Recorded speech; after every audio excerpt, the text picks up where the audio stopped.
Welcome back to the podcast. Thank you for joining me today. We're going to be going through red flags in relationships and how to never, ever suffer or tolerate red flags ever again. How to identify them, how to destroy them essentially, and not let them affect your relationship in a negative way. I've got 4 very practical steps for you today. Stick around to the end because they all tie into each other and there's just so much value here today. So really practical tips for anyone who wants to have a more conscious, more authentic, more beautiful relationship. And I'm going to give you some really, really practical tips for that today. Before I do get started, if I can ask just a massive favor that you like the video, if you subscribe, if you haven't subscribed, if you could leave a comment down below. I'd love to know from you for this video, what's your biggest red flag in a relationship? I'm going to be sharing with you some of mine in this podcast, but if you want to comment down yours below, that would be awesome just to share with other people. And I respond to all of my YouTube comments as well. So if you comment down below, I will certainly get back to you. Give me some time though to get back to you. But with all of that being said, let's rock and roll. So first things first, whenever I work with anyone, especially when it comes to relationships or their business or their career, the first thing I'm working with an individual with is helping them become whole, helping them become or get to a point where they are detached and not needy of anything. Remember this line, write this one down if you'd like to remember it more. Whatever you need in life will control you. I'm going to say that again. Whatever you need in life will control you. If you're needy of love, then you will be easily manipulated and controlled by the person or whoever you perceive holds the key to love. If you're needy of money, same thing. If you're needy of status, of power, of whatever it is, you are controllable by someone else. So how do you become uncontrollable? Don't need anything.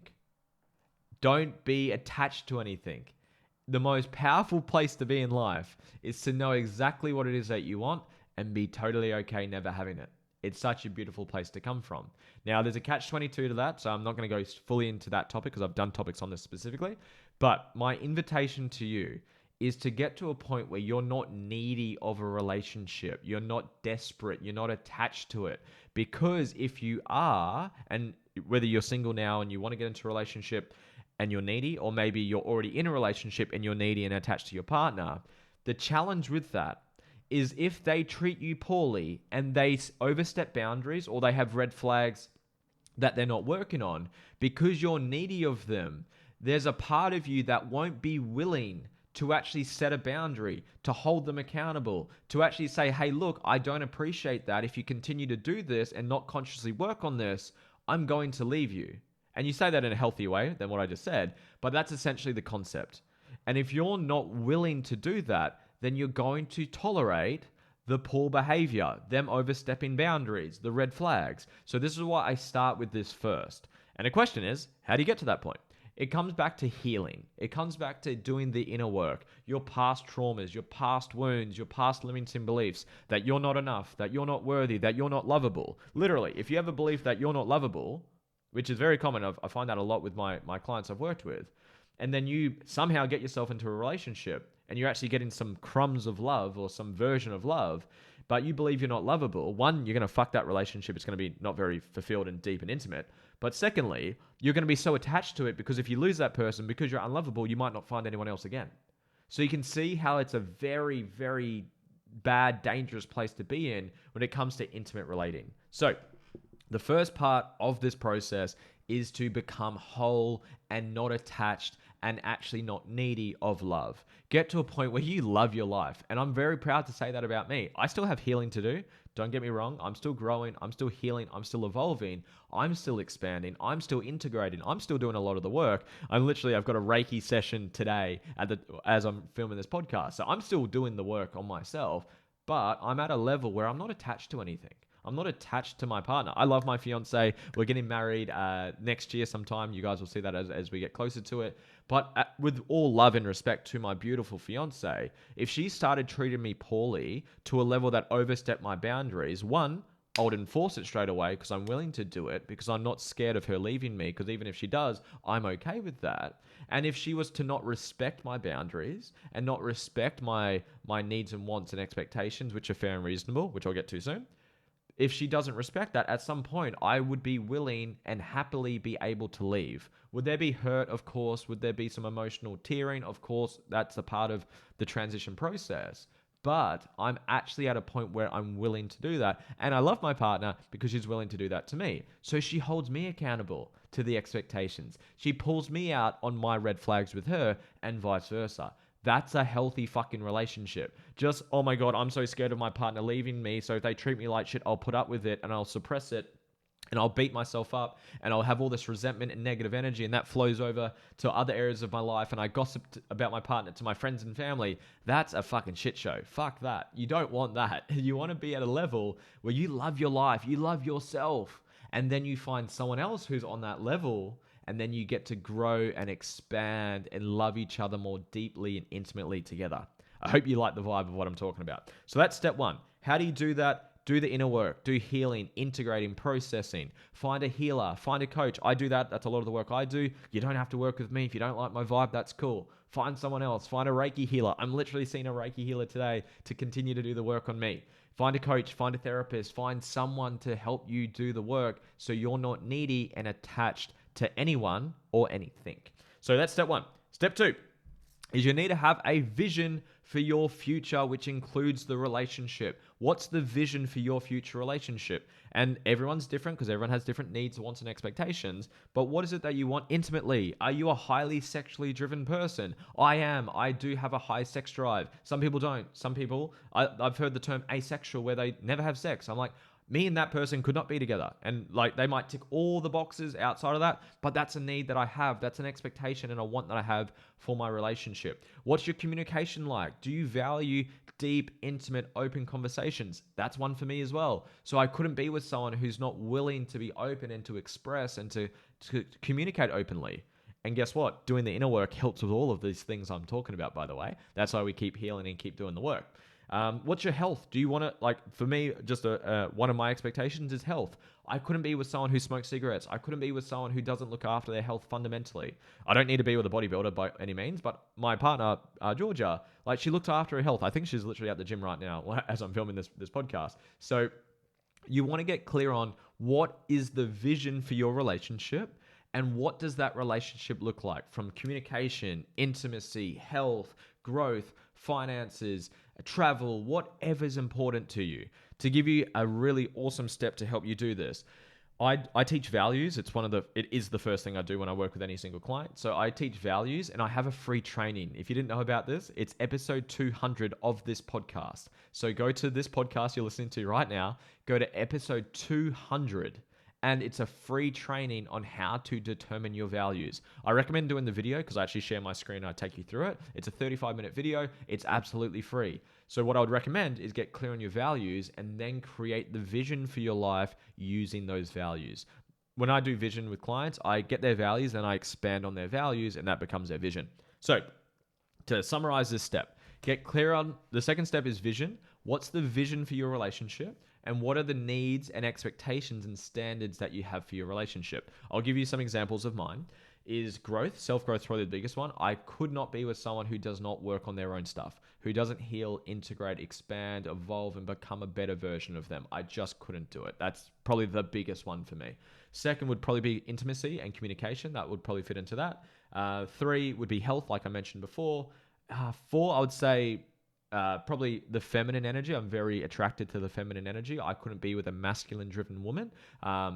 We all have all parts. I have feminine, I have masculine, but I'm a more masculine driven man. So I'm more drawn to the feminine. So I couldn't be with a more masculine driven woman. Again, that's a conversation for later, but those are some of mine. So the question is, what are yours? And maybe, and again, if you want to comment down below, that'd be cool. Or maybe just write them down for yourself. What is the vision for your relationship? Intimacy, communication, travel, finances, experiences. What is it that you want? And what is it in detail? And get clear on it. Just a little caveat that I have to this is, please don't create a fantasy. Some people think like a perfect relationship, in quotations, is like only upsides, no downsides, where it's perfect sex, never fight, never argue, always get along. It's always sunshine and rainbows. And that's bullshit. That doesn't exist. Every real conscious relationship has downsides because you're going to have disagreements. You're going to challenge each other. You're going to trigger each other. But how do you handle those things? How do you hold space for each other? How do you love each other? Those are the things you want to get clear on. If you think your partner, if you've got an expectation that your man or your woman is going to be always happy, never sad, always giving, never taking, always happy, oh, I just said that, always positive, never negative, and just this like fantasized fucking version or perspective of a relationship, you're living in a fantasy and you will attract a nightmare to balance that out because it's not real. So be real, be honest, be fair and equitable when it comes to the vision. Don't live in a fantasy. Just a little caveat to that, okay? So that's step 2. Step 3 is now you're in the dating phase. So you've worked on you're now whole, you're not attached, you're not needy, and you're clear on what it is that you want. Beautiful. Now we start dating. So jump on whatever apps you want to do, whether it's a dating app or whether you're just going out to a bar, maybe a friend referred you to someone, got a referral or a recommendation, whatever it may be. Doesn't matter. You're in the dating scene. This is where you want to start filtering. Now, just another caveat to this is it's easier to find someone than to change someone. So say, for example, I have a high value on growth and health. So for me, like if I was to go to find someone who's like extremely overweight and never into self-development and doesn't want to grow, it's a lot harder to quote change that person into someone who loves health and fitness and they train all the time and they're loving self-development. Wouldn't it be easier to just find someone who's already loves health and already does self-development? Wouldn't that be a little bit easier? Now, don't get me wrong, like to be honest with you guys, when I met my beautiful fiance now, she was into health, so she looked after herself. She was very feminine. She ticked a lot of the boxes, but she didn't have the self-development. She'd never done it before, and nothing wrong with it. She'd just never been exposed to it before. I remember like one of our first dates, we watched a Tony Robbins documentary. So a good documentary for anyone on Netflix. It's called I Am Not Your Guru. It's from Tony Robbins. It's a great documentary. And I remember we watched it together, and she actually cried watching it because it's a beautiful documentary. And she's like, holy shit, this is amazing. And I actually communicated to her before that, because I'm going to tell you how to communicate boundaries and red flags in the next point. But I communicated to what an expectation and a concern for me was with Georgia, and she acknowledged it and she was willing to work on it. And now she loves growth. She's always got coaches. She's going to seminars. She's reading books. She's doing the work. So there was a bit of quote changing with Georgia just because she was never exposed to it, but she was willing to. She was willing to do that, okay? So again, a bit of a caveat, it's easier to find someone, but don't get me wrong, everyone can change. Anyone can change. And if you've got enough want, desire, and need and threshold of pain to change, anyone can change. But again, easier to find someone who's already there versus turn someone into someone that they're not. So just think about that and consider that. So when you're filtering, I would recommend looking for those non-negotiables, and you'll be able to sort of see it sooner rather than later. But then also as you sort of get into those dating phases where you want to start having those more deeper, intimate conversations where something like me, someone's asked me when's the right time to have this conversation. I don't think there's a right time. I think it's intuitively, but I would be definitely within the first month or two starting to open it up a little bit more and start asking those conversations. What's the vision for your relationship? What do you want out for your future? What are your goals for your life? Where do you see yourself in the next 5 to 10 years? And starting to get clear on and see if there's fundamental alignment. Again, no one's perfect. Everyone's got differences. My partner, she's a beautiful opera singer, got a beautiful angelic voice, and she loves Taylor Swift. Now, I'm not the biggest Taylor Swift fan. I do like some of her songs because I've heard literally every single one of them now. But it's like, I wasn't like, I need to have someone who loves Taylor Swift, or I can't be with someone who loves Taylor Swift. It's like, I don't really care too much, to be honest. So it's like, that wasn't really a non-negotiable for me, but growth, health, communication, intimacy, those were the non-negotiables for me. Family, we both want kids and a family long term. So there's non-negotiables and there's nice to have. So you got to make sure your non-negotiables are hit as long as it's fair and reasonable. And then as many nice to haves is also a nice bonus. Okay. So that's step 3. So you're in the dating phase. You're starting to filter either just by seeing what they're like without you sort of saying anything. And then obviously as you get to know them, communicate, open up, and get to know each other a little bit more. Then step 4 is communicating and enforcing the boundaries. Now, I could do a podcast purely on this topic because it's a very intricate communication, energy, holding space. There's a lot that goes into it. So I'm just going to give you a short version of this now. But you want to make sure that sooner rather than later, you start to communicate and enforce the red flags and the concerns that you have. I'll share one with you guys now. I just mentioned it earlier. When I met my beautiful fiance, she was not into self-development. So as we were sort of getting to know each other, we were sleeping together, hanging out together, going out on some dates. I can't remember the time frame, but I think it was in the first month or so, where I said, hey babe, look, I just wanted to be really real with you. I've really enjoyed hanging out with you and connecting with you. I had a lot of limiting beliefs, by the way, back then around relationships. I had a very closed off heart. I had a lot of healing to be done back then. I still have more to do, but I was very, very resistant to relationships. But she changed me. She turned me. She opened up my heart. She helped me so much. That's why I love her so much. But quite early on, I was pretty transparent. I'm a pretty transparent guy. And I said, hey, baby, like, I really, really have enjoyed hanging out with you, connecting with you. But I just want to be really real with you and honest with you about something that's a concern for me. The future for my relationship, the future I see and the vision I see is a partner who's always growing, who's into self-development. They're expanding. Because if, say, I grow and say you don't, it's going to create a huge gap between you and me. So there's going to be a gap in communication, in intimacy, in interest, and the unhealed traumas, unhealed insecurities, all those limiting beliefs that don't get worked through, they're going to ruin this relationship. So the reason I'm bringing all this up, because I want to be with you. Are you willing to do self-development? And I joked around with it. I said, you don't have to become Tony Robbins by any means, but are you at least willing to do the work on yourself, to develop, to grow and heal through the stuff that we all have work to do together? And she said yes. And then we watched the Tony Robbins documentary. She literally signed up for a Tony Robbins coach. She's done so many seminars. She was actually at a Tony Robbins event, I think 2 weeks ago. She did in-person seminar, which is awesome. She's reading books. Like she inspires me so much from the woman the goddess that she is and that she's embodying because of the work that she's doing. So that's an example of she wasn't already doing it, but I communicated it. So this is where you just want to find a way to healthily, if that's a word, in a healthy way, communicate what your red flags are, what your concerns are, and why you want to work through them together as a team, because this means so much to you. And if your partner acknowledges it, but then chooses not to work on it, that's for me, that's a non-negotiable. That's for me, it's like, look, I just can't be with someone who doesn't actually do the work. No one's perfect. I still make mistakes. I still drop the ball. I still have things that I'm not perfect with, but I'm at least fucking trying. I'm working. And so is my partner. She's not always perfect, but she's working on it. And that for me is the sort of the red line. I posted a video earlier on Instagram a couple of days ago, and it's my biggest red flag. So this is my biggest red flag in a relationship, to summarize it. It is someone who consciously chooses not to do the work. That's my biggest red flag, because you can't be held accountable to something you're oblivious to. So, but once you become aware of your own triggers, your own insecurities, your own wounds, your own limiting beliefs, if you choose to not work through them, you're choosing to keep them. Hear what I just said. If you're choosing not to work through them, you're choosing to keep them. That for me is the biggest red flag, because everyone's got stuff to heal through. It's going to be triggered. It's going to be brought up, especially in a relationship. That's where you do the most amount of healing and triggering together. But then once the dust settles and you get through the argument and the chaos, once that's settled, are you actually working through whatever came up for you? That for me is the biggest red flag. So if your partner is not willing to be held accountable, is not willing to be open, is not really willing to do the work, that for me is the biggest red flag. I would never be with someone like that. So I hope this made sense. I hope you got some value from this. I'll summarize those 4 points. Number 1, make sure you're at a point where you're whole and you're not attached, you're not needy. So you're willing to set boundaries, set expectations, and hold people accountable, and you're willing to walk away if you have to.